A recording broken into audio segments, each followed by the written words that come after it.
The Upadesamrta of Srila Rupa Goswami Prabhupada, with illumination by His Divine Grace, Srila Bhakti Raksaka Sridhara Deva Goswami Maharaj. Text 9. Vaikuntha's janito varamaru purita trapira sotsavad vrindaranyamudara pani ramanata trapi govardhana Radha Kundami Hapi Gokula Pati Premamrita Lavanat Kuryadasha Virashato Giritati Sevam Viveki Nakaha. Because Sri Krishna appeared there, Mathura is considered to be spiritually superior to Vaikuntha. Greater than Mathura is the forest of Vrindavan, because this was where the Rasa Leela pastimes of the Lord took place. Govardhan Hill is considered to be superior to Vrindavan because Krishna performed wonderful pastimes there and raised it with his hand. However, Radhakund is superior to Govardhan because it is brimming with the nectar of divine love for the Lord of Gokula. Which intelligent person will not render service to this place, which is situated at the foot of Govardhan? Illumination by Srila Sridhara Deva Goswami Maharaj. In his Upadesamrta, Rupa Goswami leaps from Vaikuntha in one stride to Mathura, where everything is available in a very clear and substantial way. In one stride, he comes to the Krishna conception of Godhead. But in Brihat Bhagavatamrita, Sanatana Goswami has filled in the gap for us. In Brihat Bhagavatamrita, Gopa Kumara begins from the lowest stage of devotion, gradually making progress through different levels, and at last he comes to the Krishna conception. According to the gradation of consciousness in its development from provincial to universal, we may find ourselves in so many different planets or planes of existence. Bhuloka is where we are, the world of our experience, the world of our sense perception. It is a peculiar place where we have free choice. Other places are only meant for us to enjoy or suffer our good or bad deeds. But in this human species, in Bhuloka, we can take an independent step. In other places, more or less, we have no independence. Bhuva is the mental sphere. The effect of our mental acquisition takes us to our present position of experience. It is not by accident that we are here in this world of our experience. We have acquired such a position by our previous karma, and the area of our previous karma is called bhuva. This physical sphere is only an outcome of that mental sphere. The present world of experience is the product of our previous mental impulses. Sva means the plane of decision-making. What to do, what not to do, what I like, what I dislike. This is called sankalpa vikalpa. I like this, I don't like that. This is the soil of the mental world of acceptance and rejection. In this way, in this mundane world, there are different planes of existence: Bhu, Bhuva, Sva, Mahar, Jana, Tapa, and Satyaloka.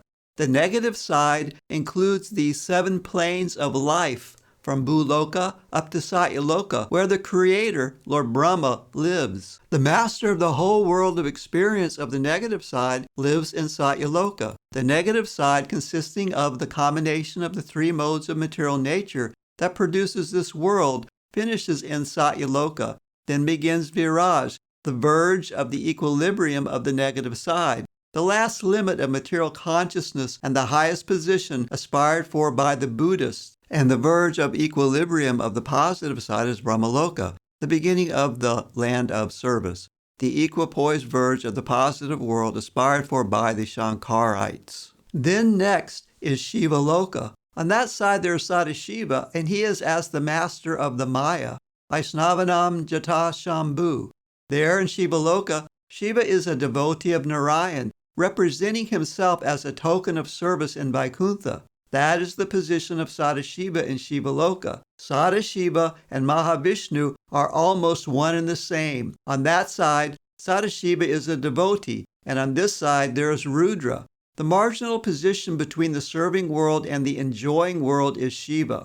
That aspect that is towards the enjoying side is Rudra, and that which is towards the serving side is Sadashiva. The real position of Shiva is a very difficult thing to understand. It is marginal, two aspects combined, mainly Tyaga, sometimes Bhoga, and sometimes service. Shiva Tattva means marginal. Shiva Tattva, Guru Tattva, Dham Tattva, and Shiv Vigraha Tattva. These four things are very difficult to understand.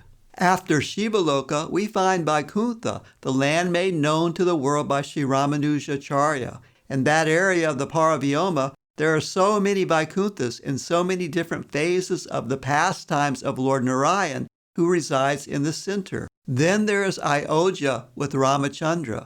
Lakshmi Narayan are in Vaikuntha, the plane of worship with splendor and grandeur, but Ayodhya is better than Vaikuntha. Why?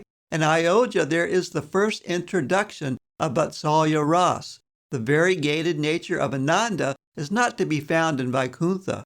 In Vaikuntha, there is no father or mother of either Narayan or Lakshmi Devi. But Vatsalya Ras, Sakya Ras, and Madhurya Ras, in the real sense, may not be found there in Ayodhya. Madhurya Ras is not distributed there extensively. Only Sita is there, Ramachandra's affectionate wife, and there also Ramachandra is under the pressure of niti, moral laws. Dwarka is between Ayodhya and Mathura. There we find Krishna being worshipped in different rasas. Krishna is with many queens in Dwarka, and the devotees are serving him in different ways. Unlike Ramachandra, he is free and not controlled by the laws of this world, where he has to sacrifice even his heart and the truth to the false opinion of his subjects. He is free in Dwarka, and the prospects for his Leela are also of a variegated nature. Madhurya Rasa is also there in Dwarka, but it is not fully represented. Krishna is the son of Vasudeva and Devaki, but he is aspiring after the sweet, playful stage of Vrindavan. Krishna in Dwarka is conscious of his Leela in Vrindavan, but he can't go there. He has self-imposed duties and engagements. He feels in his heart that, I was very happy when I was playing during my youth in Vrindavan, but now duty does not allow me time for this. From Dwarka we come to Mathura Mandala. There we find Krishna to be more comprehensive, more free, an autocrat, and free from the contamination of grandeur and politics. Krishna's birth ceremony is found in Mathura, not in Vaikuntha or Dwarka. So Mathura is greater because service of a higher type can be found there. By the measurement of rasa, Mathura holds a superior position because the rasa is more variegated there. The measurement of high and low is according to the rasa, the actual measurement of the ecstasy that can be felt by the servitors. There are various conceptions of Krishna. Dwarka Krishna is there, Mathura Krishna is there, but the highest conception of Krishna is Krishna in Vrindavan. Vrindavan Krishna does not care for Mathura and Dwarka. Vrindavan is above Dwarka and Mathura. In Dwarka and Mathura, Krishna is a political man. The Krishna of Mathura is different to the Krishna of Vrindavan. We must always remember this. In Vrindavan, there is free love, free faith. There, Krishna is in a playful mood, playing freely in a very plain place, where his friends are also of a similar nature. He does not show any gorgeous kingly style. All these Krishnas are both one and different. That is Achinta Bheda Bheda, distinction and non-distinction. There is a difference in function and mood. Within the Krishna conception, we find so much variety according to his temperament and satisfaction. It is inconceivable. The unified and differentiated character of reality is inconceivable. Its secret is in the hand of the supreme power. It does not depend upon our whim. Still, that differentiated character of the Absolute will be seen differently according to the subjective relationship we have with him. Malanam Ashnir Nirnam Narabara Strinam Smaro Murtimam Gopanam Svajano Satam Sitik Bujam Shastrasva Pitro Shishu Mricher Bojapatir Virad Avidusan Tatvam Param Yoginam Rishinam Para Devatete Vidito Rangam Gata Sagraha. When Sri Krishna entered the arena with his brother Balaram, he was regarded by the spectators in different ways. The wrestlers considered him to be like a thunderbolt. The men thought of him as the best of men. To the ladies, he appeared to be the god of love personified. The cowherdmen looked upon Krishna as their own kinsman. The vassal king saw him as a great chastiser.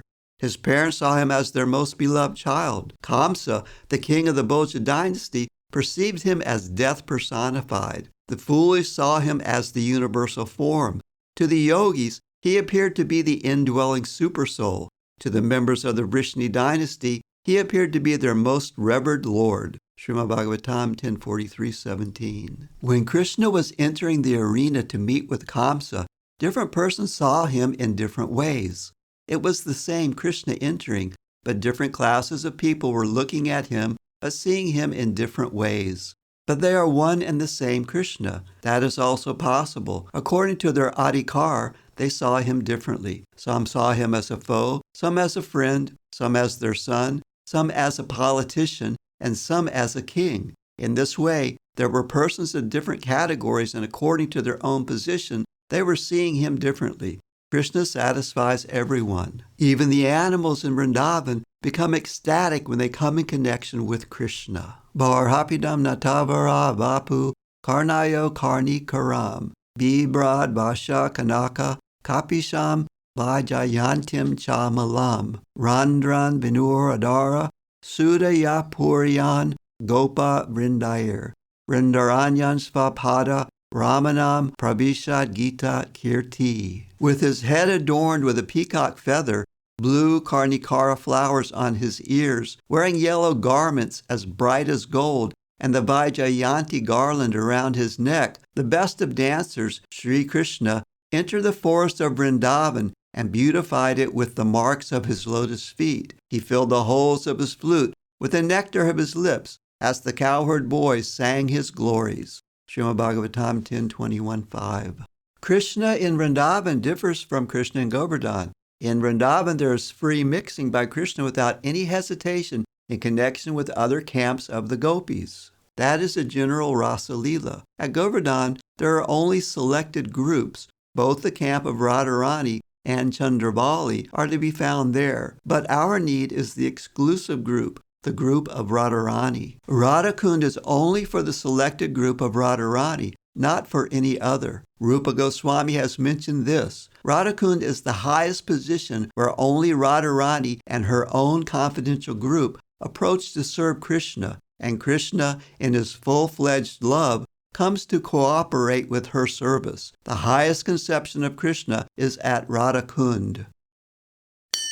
Vaikuntha is to be eliminated. The land of dedication begins from Vaikuntha and ends in Vrindavan. Vaikuntha is calculative, and Vrindavan is spontaneous and irresistible. Raghunath Das Goswami says that if we have too much attraction for the laws of Vedic Bhakti and Shastric rules, we will be thrown down into the Paravyoma to Vaikuntha. Then we won't be able to keep up our position in Vrindavan, where everything is spontaneous. We won't be allowed to take our position in the land of freedom, where spontaneous love is the queen and is regulating the whole thing. She will throw us down to Vaikuntha. Go there. Do your duty according to Scripture, according to calculation created by grandeur, awe, and reverence. Go there. Only the simple, plain, spontaneous, hearty service of the Lord reigns here in Vrindavan, and we are in the midst of that thing. We do not care for any other thing, only for the object of our love. That is our guide. That is our Shastra. That is everything. We do not know anything more, and we do not want to know anything more. No necessity of any scriptural direction is found in Vrindavan. My direction is Krishna. What law will come in between? Allah will say, "Oh, you only did this much, so don't go this way." What is this? I must give my whole heart, as much as I can command, to my Lord and to those that are running to serve him in that nature. There is no law, no scripture, no goodwill of the environment, of the society, so-called relatives, and also the ways that have been recommended by the Shastra. You should do this. You should not do that. That may be in the case of worldly matters, but not in our dealings to Krishna. That is spontaneous. That is automatic. Therefore, Vaikuntha is to be eliminated, and even Ayodhya and Dwarka. Elimination of the highest is going on cautiously and with reverence. What can I do? My fate is connected in Vrindavan. My inner hankering is for that type of service. Forgive me. Raghunath Das Goswami says that when the inner attraction is coming towards Madhurya Rasa, he is reluctant to go there. Sakyate mama namo stu nityam, dashayate mama raso stu satyam. I continually offer my respects to your confidential service. My sincere inclination is to go towards the lower service. Vilapa Kusumanjali 16. The attraction for the highest class, I am not fit for that. This should be our temperament. I shall try my best to stick with the friendly circle, Sakya Ras. I am afraid that it may entice me in a false way. I have no such great fortune in me, no ambition. Even in that world, no ambition. I am the servant of the servant of the servant of the servant. It is not an exaggeration. It is the real thing. We should find this sort of substance within us, and then we are safe. We are in a good position. We must not think ourselves very high, that we have already attained that spontaneous flow. In our position, we must try to give some respect. Pujala Ragapata Gaurava Bhange. We should always keep that on our heads. We shall roam about in the Shastric area, but our gurus, our superiors, our aspiration should always be kept on our heads. I am not in such a big position, so I must show some respect for the Shastra, etc. Otherwise, if we think that whatever we do in the name of Krishna is all right, then we will go to hell. Pujala Ragapata Gaurava Bhange. We must retain our connection with the Shastric society as far as possible, and we will always give appreciation, reverence, and love for that higher area. We ourselves may not put that into practice, but our appreciation should always be towards that which is beyond the law. Krishna is above law. Krishna and Krishna's devotee are above the law, but we are not yet in that category. That should be our general temperament. Pujala Ragapata Gaurava Bhange. In this way, development in the theistic area has been shown to us, and we are fortunate enough that we can appreciate in our gradual progression these things given by Mahaprabhu, Bhagavatam, and the Goswami Shastras.